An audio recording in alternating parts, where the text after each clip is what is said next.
പ്രധാനമായിട്ടും ഞാൻ പ്രൊഡ്യൂസ് ചെയ്തൊരു സിനിമ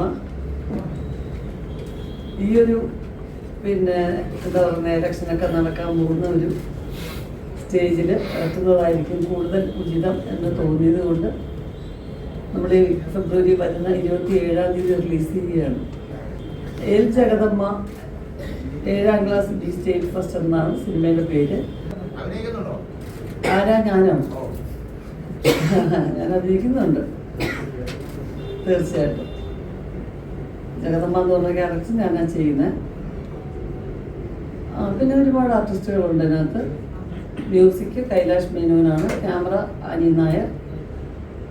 അങ്ങനെ അതാണ്. ഒരുപാട് ആർട്ടിസ്റ്റുണ്ട്, ഒരുപാട് പേര് നിങ്ങൾക്ക് അറിയാവുന്ന ഒരുപാട് ആർട്ടിസ്റ്റുകളുണ്ട്.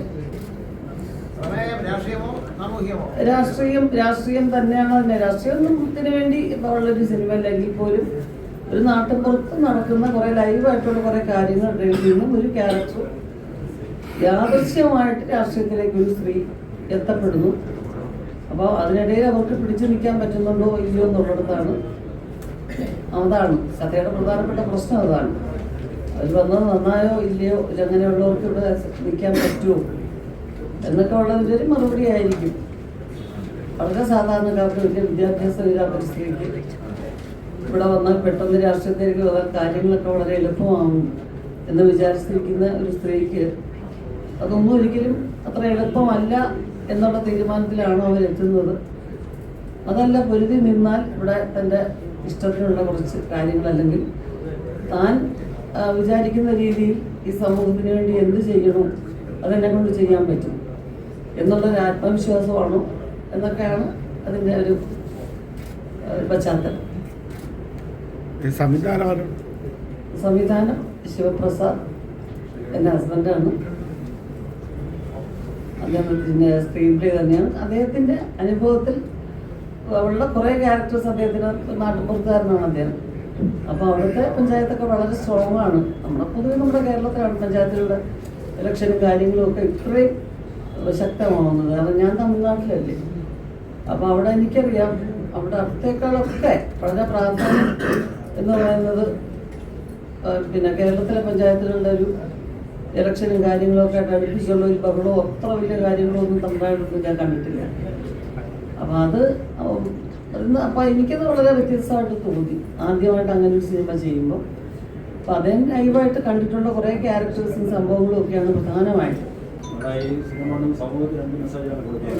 2-3 കാര്യങ്ങളുണ്ട്. ഒന്നാമത്തെ കാര്യം, തീർച്ചയായിട്ടും രാഷ്ട്രീയത്തെക്കുറിച്ച് സ്ത്രീകൾക്കും വ്യക്തമായ കാഴ്ചപ്പാടുണ്ടാകണം എന്നുള്ളൊരു കാര്യമുണ്ട്. പിന്നെ ഇവിടെ നിൽക്കാൻ അസാമാന്യ ധൈര്യം എന്നതിലുപരി നമ്മൾ കുറേ വിശ്വസ്തരായിരിക്കണം. എന്തിനെ നേരിടാനുള്ളൊരു മനക്കരുത്ത് നമുക്കുണ്ടാവണം എന്നൊക്കെയുള്ളൊരു മെസ്സേജ് ഉണ്ട്. അത് എന്നിട്ട് പ്രശ്നങ്ങളാണെന്ന് പറയുമ്പോൾ നമ്മുടെ കുടുംബത്തിലുള്ളവരൊക്കെ പറയുമല്ലോ, ഒന്നും വേണ്ട വിട്ടാതെ വീട്ടിൽ ഇരുന്നാൽ മതി എന്ന് പറയുമല്ലോ. അപ്പോൾ അങ്ങനെയല്ല, കുടുംബത്തിൻ്റെ സപ്പോർട്ടും നമ്മുടെ ചുറ്റിനുള്ളവരുടെ സപ്പോർട്ടൊക്കെ ഉണ്ടായാൽ തീർച്ചയായിട്ടും ഇവിടെ നമുക്ക് നിൽക്കാൻ ഒക്കും എന്നുള്ള ഒരു മെസ്സേജ് തന്നെയാണ് പറയാൻ ഉദ്ദേശിക്കുന്നത്. എന്തോ ചോദിച്ചാൽ നേരത്തെ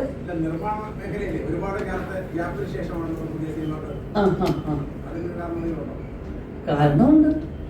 കാരണം എന്ന് വെച്ചാൽ ഒന്നാമത്തെ കാര്യം, ഞാൻ നിങ്ങൾക്കറിയാമല്ലോ ഒരു ഭാഷയിൽ അല്ലെങ്കിൽ വേറൊരിടത്ത് ഞാൻ എപ്പോഴും എൻ്റെ ഒരു അഭിനയമായിട്ട് ബന്ധപ്പെട്ട് ബിസിയായിരുന്നു.